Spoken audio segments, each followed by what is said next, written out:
नमस्कार दोस्तों, good evening, good night.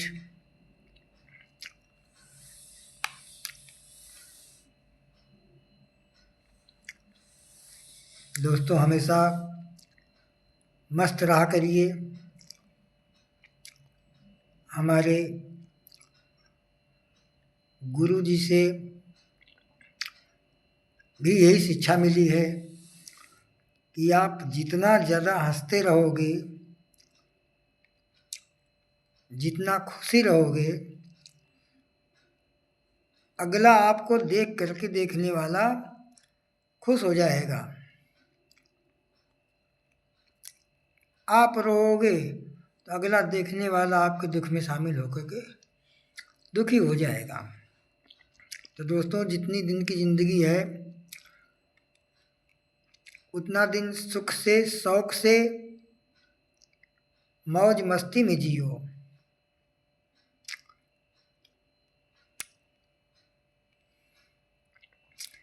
आज के युग में लोग जातिवाद पे मरे जा रहे हैं। दोस्तों,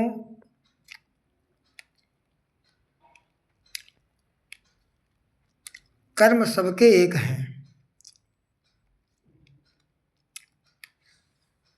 कर्म सबके एक हैं। बड़े आदमी के कर्म छिप जाते हैं, छोटे आदमी के कर्म छप जाते हैं।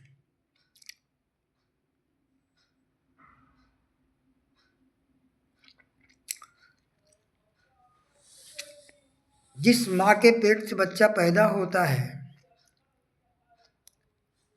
धरती पे गिरा नहीं कि आप उससे चेकअप करो। तो जैसे हिंदू का बच्चा होगा वैसे मुसलमान का होगा, वैसे ब्राह्मण का होगा, वैसे ठाकुर का होगा, वैसे पासी का होगा, हरिजन का होगा, सबका एक होगा। अंतर क्या है?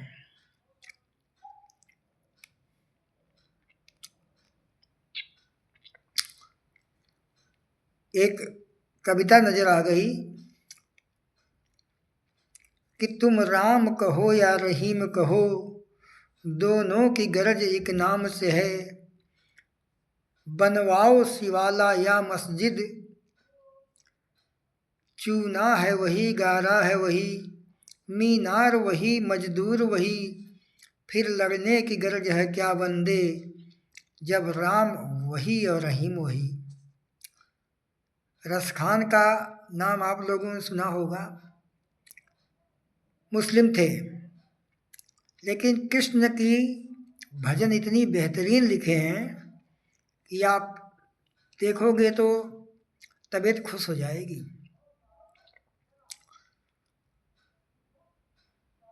हमारा जो मानना है, जात पे मत जाइए। आप सीखने के लिए कोई भी ऐसा इंसान नहीं जो हर चीज़ से सीख सकता है।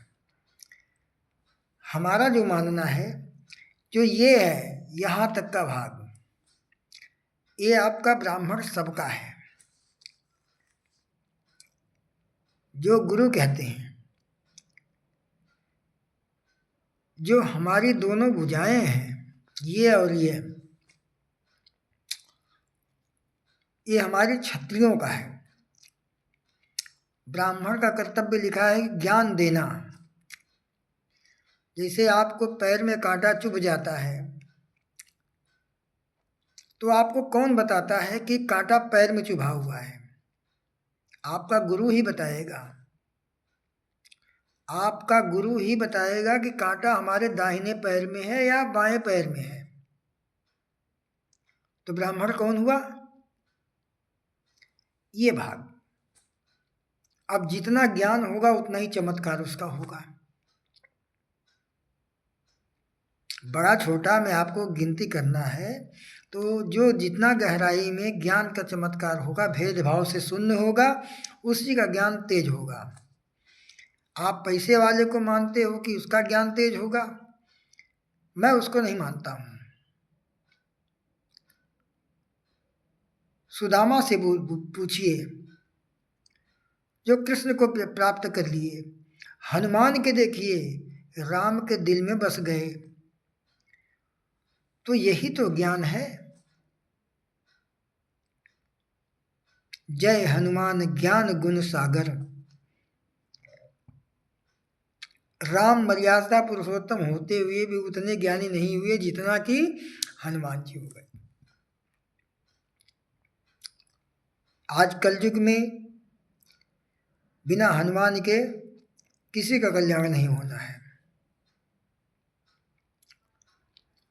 तो दोस्तों, कहने का हमारे ये मतलब कि ब्राह्मण को लोग गाली दे रहे हैं, गाली मत दो। आपके साथ भी तो ब्राह्मण लगा हुआ है। प्रति व्यक्ति पे ना जाओ आप अपने से उठा के देखो। जो आपको ज्ञान देता है वो पूजनीय है। दोनों भुजाएं आपकी छत्री हैं। छत्रियों का काम था कि रक्षा करना, वो रक्षा करता है। कोई जीव जंतु आता है तो आप हमेशा दोनों छत्रियों के बल से ही आप उसकी रक्षा करते हो।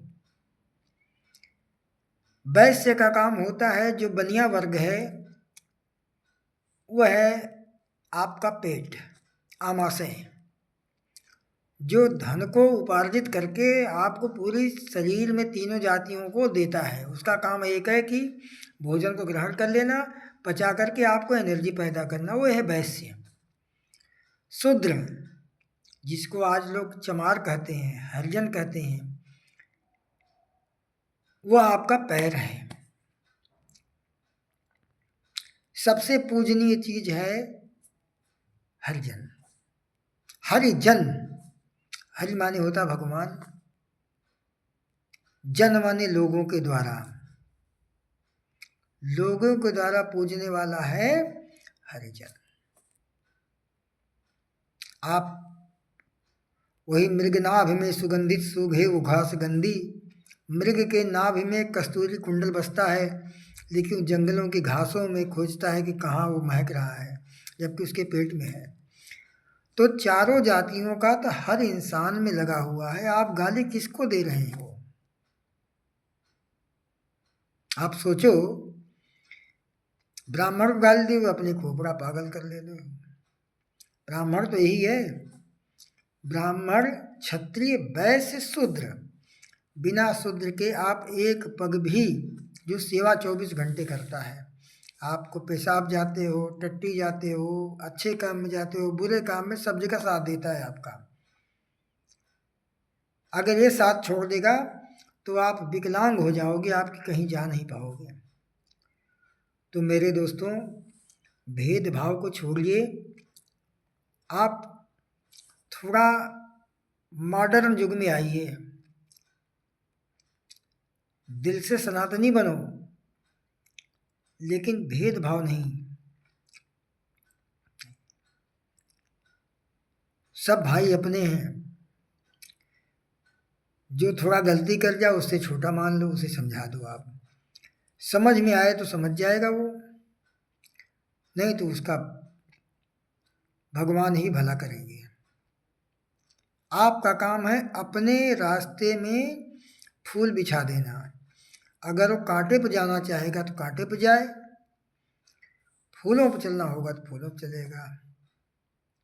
आप ज़्यादा ज्ञान प्रेस करोगे उसको तो आपको पागल कह देगा वो, जबकि पागल वो है, लेकिन पागल आपको बना देगा। इसलिए हमारा कहने का मतलब है कि आपस में लड़ो मत, संघ में शक्ति रखो। आस्था आपकी अगर भगवान शंकर को पूजने की है, आप उनको पूजिए। आपको बजरंगबली को पूजना है, बजरंगबली को पूजिए। आपको अल्लाह को पूजना है तो आप अल्लाह को पूजिए। हमने बोल दिया उस भजन में, मीनार वही, मजदूर वही, चूना है वही, गारा है वही, लड़ाई किस बात की है? वो निराकार को पूजते हैं, हम बेवकूफ़ हैं जो साकार को पूजते हैं।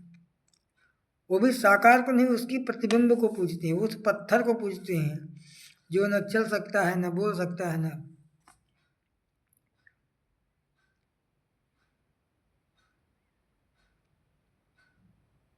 दोस्तों, बहुत ज़्यादा समय तो नहीं है, लेकिन आप जिसको भी ज्ञान दो, सुबह भगवान सामने कोई इतना मान के चलो, कोई पूजा की जरूरत नहीं, कोई श्लोक की जरूरत नहीं है। केवल हे प्रभु, जहि विधि नाथ होय हित मोरा, करऊ अनुग्रह, इतना ही कह दो, निकल जाओ आप। या बोल के निकलो कि हे प्रभु, जो अंदर आप बैठे हो, इस जबान से अगर निकले तो अगले के दिल को शीतलता प्रदान करें। जो भी भाषा वचन या जो भी आवाज़ निकले वो अगले को शीतलता प्रदान करें। इन दोनों हाथों के द्वारा जो भी कर्म हों वो किसी को आगे बढ़ाने का काम करें। यह पैर के द्वारा जो भी चला जाए वो अच्छे स्थानों पे पहुँचे। यही भगवान से मान करके आप सुबह निकल ले हो। ये पता कर लो कि इन जबान के द्वारा 4 लोगों को हमको शांति दिलाना है।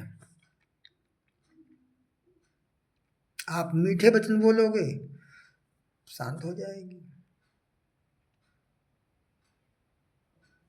कहा गया है, काम क्रोध मद लोभ सब नाथ नरक के पंथ। सब कुछ यही है। काम क्रोध मद, काम होता है हर बहन बेटियों को गलत निगाहों से देखना, वो कामी पुरुष होता है। क्रोध आप जान ही रहे हो। मद, मद मतलब घमंड। आपके विद्वता का भी हो सकता है, आपको पैसे का भी हो सकता है, आपको प्रॉपर्टी का भी हो सकता है। हमेशा मानो कि बहुत हम छोटे इंसान हैं, तब आप आगे बढ़ोगे। सबसे तुच्छ इंसान हम हैं, सबसे नीची दृष्टि वाले इंसान हैं, तो आपको जो है भगवान बढ़ाएगा। उसका सीधा कहना है कि जब अभिमान बढ़ जाता है तो मैं उसको पहले, जो भी इंसान छोटों की इज्जत नहीं करता है, सम्मान नहीं करता है, प्यार से नहीं बोलता है, उसको पहले धनहीन करता है। वान हट गया, हीन, पहले धनहीन करेगा, फिर रिश्तेदारहीन करेगा, फिर पत्नीहीन करेगा। कि बच्चे भी इतना कंगाल हो जाए कि बच्चे भी उनको गाली देंगे, पत्नी भी गाली देगी। जब सब तरह से हार जाएगा, दोस्तों रिश्तेदारों सबसे हार जाएगा, लोग उससे रास्ता कतरा के हटेंगे, तब वो केवल निश्चल भक्ति से वो याद करेगा उस ईश्वरीय शक्ति, जो ईश्वर जीव अंश अविनाशी, उस अंश को याद करेगा कि हे प्रभु, अब केवल आपका सहारा है, जिलाओ तो जिएंगे, मारो तो मरेंगे। फिर भगवान अपना सहारा खींच लेंगे 1-2 महीने। जब तड़पता रहेगा वो, अपने को अपने आप पे ही क्रोध आएगा, तब भगवान थोड़ा थोड़ा मदद करेंगे। फिर उसकी जीने को खाने भर के देंगे, जीने के लिए बस उतना ही देंगे कि जिससे जिंदा रहे वो। फिर भगवान का गुणगान करना चालू कर देगा, लोगों से व्यवहार बनाना चालू कर देगा, फिर उसकी चमक अलग निकलेगी। वो लाखों आदमी में हो जाएगा, उसकी क्वालिटी लोग देखेंगे तो दया की भावना से देखेंगे, लोग उसको दान देना चालू करेंगे। फिर उसकी बुद्धि खुल जाएगी, हमें ईश्वर पे ही विश्वास है। दोस्तों, आप मान लो कि पूरे जीवन में आप 4 बच्चे पालते हो, 5 बच्चे पालते हो, 10 बच्चे पालते हो, लेकिन किसी गंगा का स्थान पे जाकर, सार्वजनिक स्थल पे एक वट वृक्ष लगा दो। वह वट वृक्ष जितना हरा भरा होगा उतना ही आयु आपकी बढ़ती जाएगी। उसी वट वृक्ष के नीचे जब लग जाए 2-4 साल 10 साल बाद आप एक हैंड पाइप लगवा दो, ताकि जो भी राही आएगा गर्मी के महीने में वहाँ पे आप पानी पी करके आपको आशीर्वाद देगा।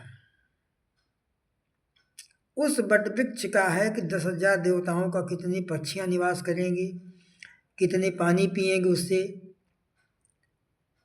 कितने राही आके छाया लेंगे, कितने लोग ठिकान दे दिया आप।